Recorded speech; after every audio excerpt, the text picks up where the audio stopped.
I mean, Terence Crawford has had an amazing career against a lot of very good fighters and world-class fighters, and honestly has barely lost a round. When you look back at Bud Crawford's career, there is something really special to do, but damn, like, what else do you gotta do? he's a 3-time undisputed champion. What you mean I'm looking small? You looking small? Like, it's just that, like, you gotta really hurt that dude to turn him away and to try to stop him from doing what he want to do. So skillful, yes, but this and this. Fighters often hesitate when it comes to facing Terence Crawford, and the reasons are nothing short of overwhelming. Even Roy Jones Jr. pointed out how Canelo seemed uneasy just standing across from him during their face-off. What makes Crawford so intimidating isn't only his unmatched skill set, but the cold composure with which he studies every single move. He hardly ever takes a clean shot, yet the moment an opponent slips, Crawford strikes back with razor-sharp precision, breaking their confidence and leaving them trapped in a fight that feels impossible to win. And that stare down that we talked about when I told you either he's not ready for this or he trying to Bud. He wasn't trying to little boy Bud. He really was afraid, well, not afraid, but he was worried about Bud. And Bud knew that. And Bud being the older guy, Bud kind of looked him in his eye and made him turn away first. That was a victory for Bud. That was Bud's first victory. Anytime that happens, if something else don't come around or something else don't happen to undo that, you got a problem. Paulie Malignaggi emphasized how Terence Crawford has built one of the most extraordinary legacies in boxing, achieving the rare feat of becoming an undisputed champion 3 separate times, a milestone almost unimaginable in the modern era. What makes this even more remarkable is that Crawford earned these titles by taking on the biggest names, never choosing an easy path. Paulie noted that it wasn't just the victories that stood out, but the way Crawford dominated while barely absorbing clean shots. His flawless record, 41 wins, 31 by knockout, and 0 defeats, speaks louder than words. Paulie described this run as nothing short of historic, and when Crawford recently defeated Canelo, he saw it as more than just another win. To him, it marked the beginning of a new era in boxing, much like the reign Floyd Mayweather once commanded, with Crawford now standing as the defining figure of his generation. It's flawless. I mean, Terence Crawford has had an amazing career against a lot of very good fighters and world-class fighters, and honestly has barely lost a round. When you look back at Bud Crawford's career, there is something really special.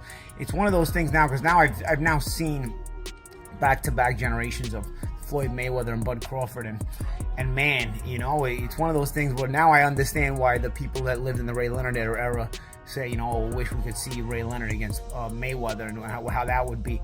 Because it just leaves such an empty feeling when you have such special fighters that were in different generations, and you saw both of them. You know, I saw the entirety of the Mayweather generation. I saw the entirety of the Bud Crawford generation. Just incredible. Really, really incredible. And I know Mayweather gets a lot of hate, but for me, he's a tremendous, tremendous fighter. And Terence Bud Crawford is in that realm as well. And it's a fight we'll never get to see. So what are we going to do, you know?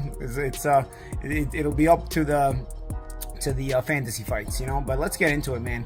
I want to get into the undercard as well and some of my thoughts on the Netflix show. But let's get into the main event first. Crawford really boxed very, very well, very, very intelligently. The question mark was what happens when Crawford gets hit cleanly.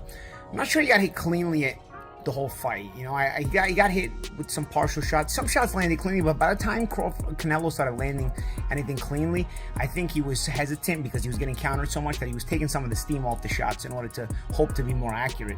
Because even late in the fight, there were a couple of shots that Canelo landed, but they barely moved. Bryan shared how breathtaking it was to witness Terence Crawford's performance against Canelo, stressing that it's rare in modern boxing to see such a flawless blend of defense and offense. Usually, fighters shine in one aspect while leaving weaknesses in another, but Crawford displayed mastery of both with razor-sharp precision.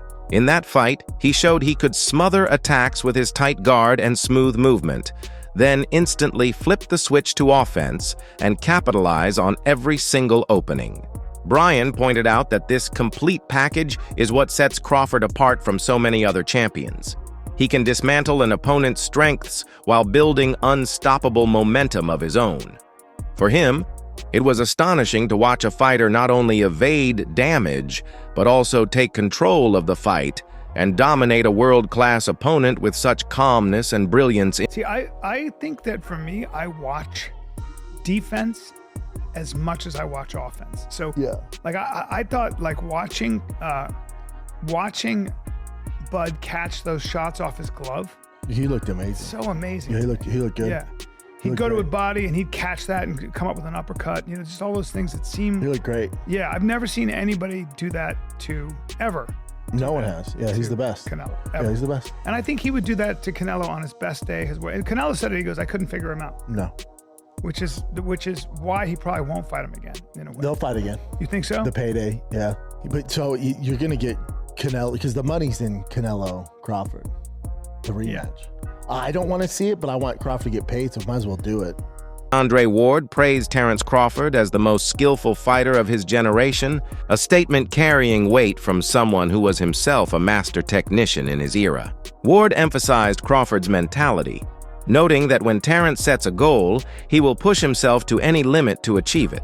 In Ward's eyes, the only true way to stop a fighter like Crawford is to physically hurt him, because no tactical tricks or strategies alone can break him down. His adaptability, switching stances with ease, thinking clearly under pressure and adjusting to any style, places him in that rare class of fighters who can dictate the fight no matter the circumstances. For Ward, Crawford's rise is no accident. It's the result of sheer determination, grit, and an unshakable commitment to conquering every challenge in front of him. Somebody that like I can bet the house on is Bud. Who's the most skilled fighter today? Bud is definitely one of them for sure.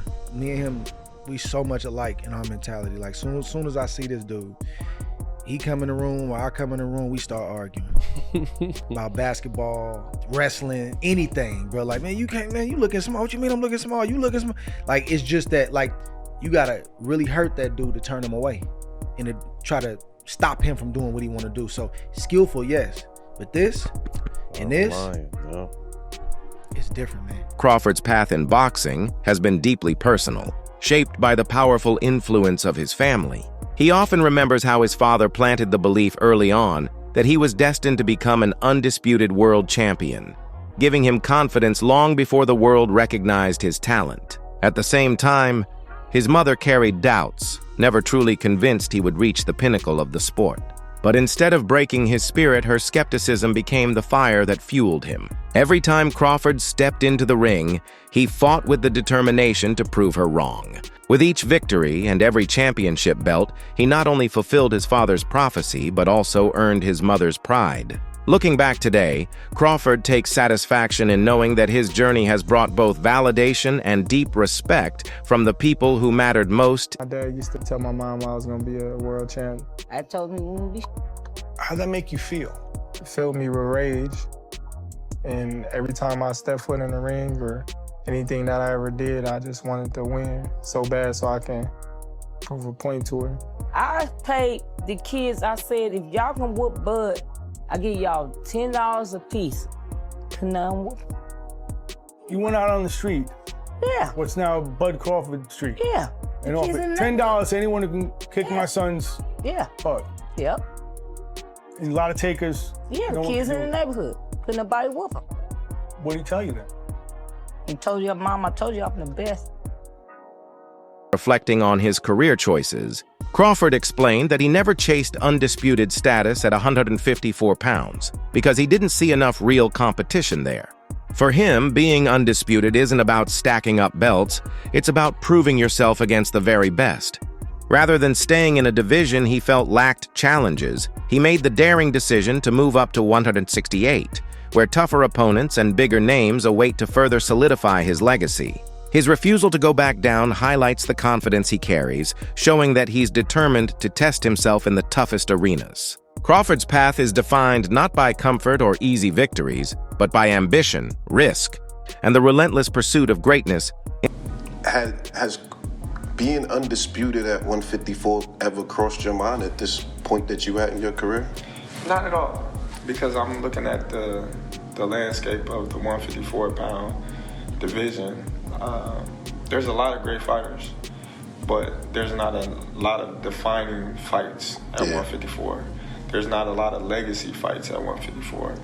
You know, when I'm looking at the landscape of 154, I beat, what's his name? Majimov? No, 154? No. The champion that just knocked out Tim Tszyu. Oh, Bakram. Yeah. Okay, so Bakram, they're going to say, who was Bakram? Facts. He knocked out Tim Tszyu that already had losses. What you did with Fundora, though? But Fundora already been knocked out. Yeah, he did.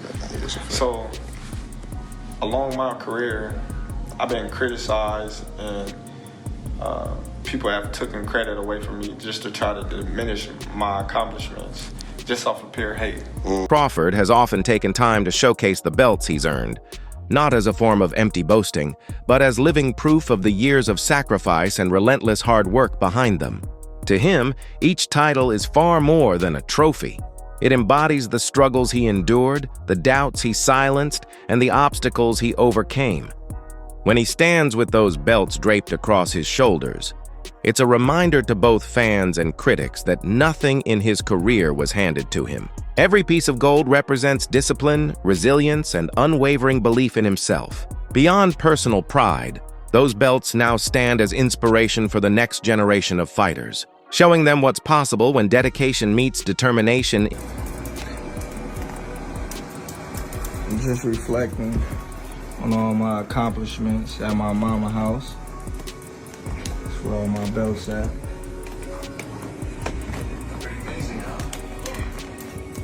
You know, hard work, dedication. Things that y'all favorite fighters, some of them, ain't got. So I see why y'all mad. See why y'all mad. We look at that one right there. This where it all started at. Right here. This one. In Texas. In Texas, baby. Don't hate, just congratulate. Virgil Ortiz Jr., a rising star in his own right, gave Crawford massive credit for his latest performance, calling it nothing short of beautiful. Ortiz explained that Crawford showed more than enough in that fight to prove himself beyond question, to the point where he doesn't even need to pursue more opponents to validate his greatness. In Ortiz's eyes, Crawford has already carved out his legacy, and no further challenges are required for him to be remembered among the best. Hearing such admiration from a young, hungry fighter reveals just how deeply Crawford's dominance has impacted the new generation, leaving them in awe of all he has already achieved. Perfect fight, actually. He neutralized all of Canelo's strengths. He knew that he was going to look for the right hook, because I believe that they've been looking at Crawford being hurt by that right hook before. So he neutralized it. He used his jab really well. He boxed beautifully. And, man, I mean, he did everything right. Yeah. Now, let's talk about Crawford first, because obviously we can get to Canelo later, but in the post-fight, they asked him, a media member asked him if he'd come back down to 154 to fight Boots. Obviously, in the same token, I took it as, all right, Boots or Virgil, right? And he said he's not coming back down to 154. What are your thoughts on him not coming down, and what do you think he will more than likely do next? I don't know what he's gonna do. I did read something that said he'll go down to 160, you know? And I think that is definitely a possibility, and you know, that fight could still happen at 160. And as far as what he's gonna do now, I mean, I don't know. He kind of beat the final boss of the game. You know what I mean? Yeah. There's kind of nothing. I don't want to say there's nothing to do, but damn, like, I mean, what else do you gotta do? he's a 3-time undisputed champion. He made some good money. At this point, he's just a free player right now, I guess. He can do whatever he wants. Crawford's influence on boxing has sparked a powerful ripple effect, with fighters from multiple divisions now lining up to call him out. Sebastian Fundora, with his towering frame and relentless style, has already voiced his desire to face him. This is what many describe as the Crawford effect, when a fighter reaches such a level of dominance that others chase him just to gain credibility. Crawford no longer has to pursue matchups. Instead, challengers are the ones stepping forward, eager to test themselves against his greatness. It's a striking reversal of roles that shows just how much authority and pull Crawford now holds within the boxing world. In effect is in full effect, okay? It's in full effect. Terence Crawford now is a wanted man. Prior to that, everybody said Terence Crawford is not a draw. Terence Crawford can't sell. Terence Crawford is not a big money fight. Now, we have an interesting situation brewing.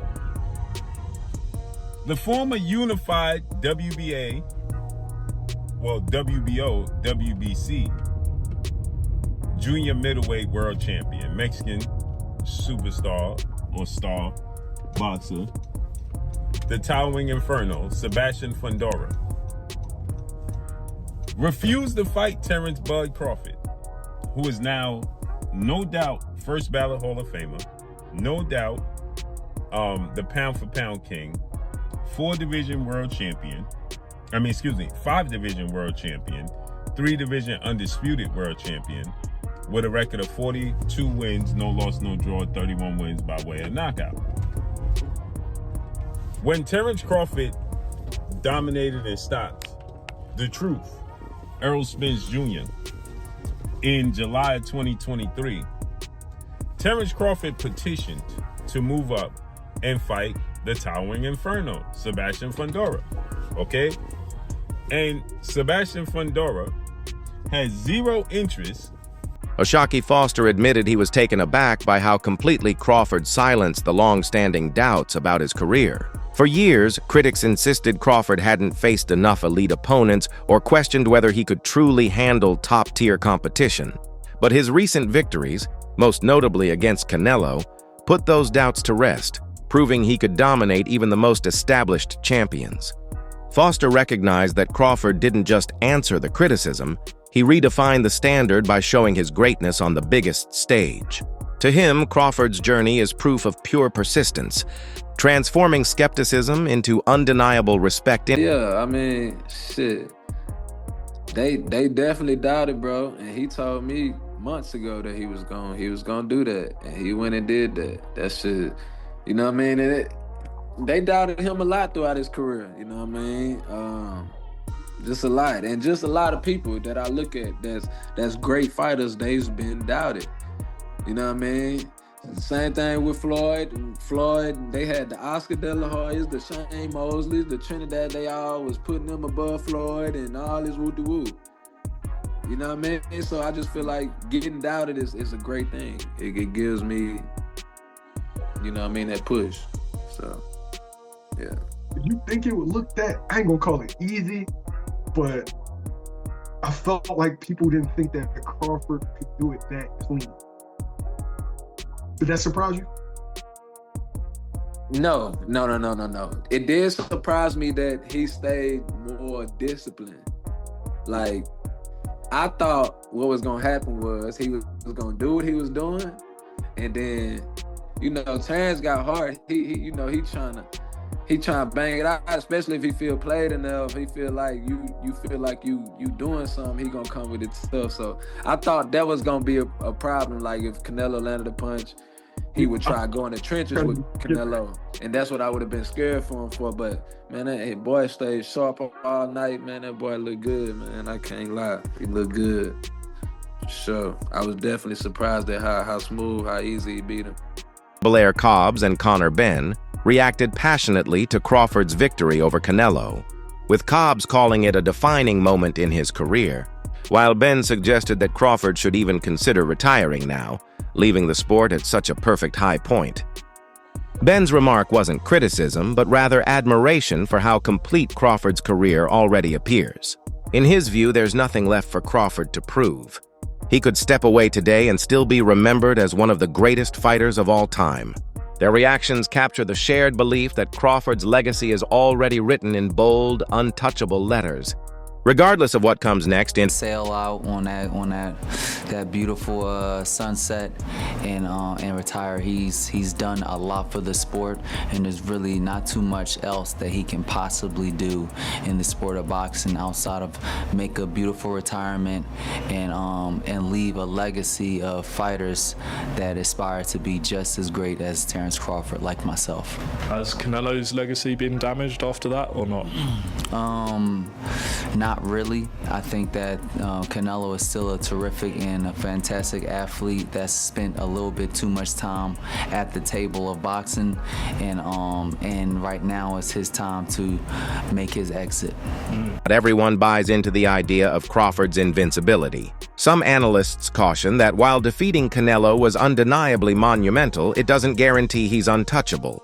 They argue that boxing is full of other world-class talents who, under the right circumstances, could pose serious challenges and even outclass him. To them, Crawford's triumph is historic, but not absolute, because in this sport, unpredictability always lurks. Even the greatest can be tested. This perspective is a reminder that while Crawford has climbed to incredible heights, the boxing world never runs out of new threats, keeping the debate about his true place in history very much alive in a division. That's not the move. If he goes back down there, he's the best guy in that division. I think it's safe to say that. But I do think that a lot of those guys will be very interesting and potentially difficult style matchups for him. They'll be more difficult than a Canelo fight. And I know that sounds crazy to say, but just go and look at the fight with Madrimov if you don't believe me. Long story short, beating Canelo Alvarez doesn't mean that Crawford is unstoppable or unbeatable. Yes, he's one of the best fighters of this division, one of the best fighters ever with his achievements, but it doesn't mean he won't lose before the end if he fights the wrong guy. At the very least, it doesn't mean he won't have a harder fight than that Canelo fight.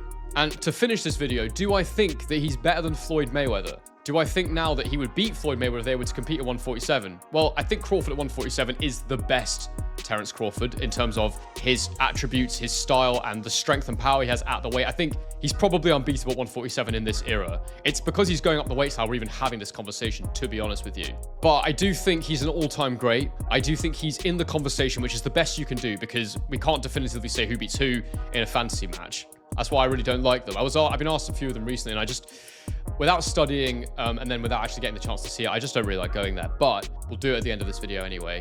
It's definitely a conversation to have whether or not he's better than Floyd Mayweather, because he's done it without these rehydration clauses. He's done it. He hasn't really cherry-picked, although I would say, to be fair, to look at Crawford's record, he has fought a lot of guys where it's been the very end of their career. Welter, you know, Sean Porter, Amir Khan, Kell Brook. They're all great names, but none of them were in their prime anymore. But Crawford did it so emphatically, and the way he beat Errol Spence as well. Again, he'd had his issues, but again, the way he did it so emphatically, the way he passes the eye test every single time, you have to assume that he's going to do it no matter who he's facing. I do think a fight between him and Mayweather would have been very, very difficult to call. That wraps up today's video.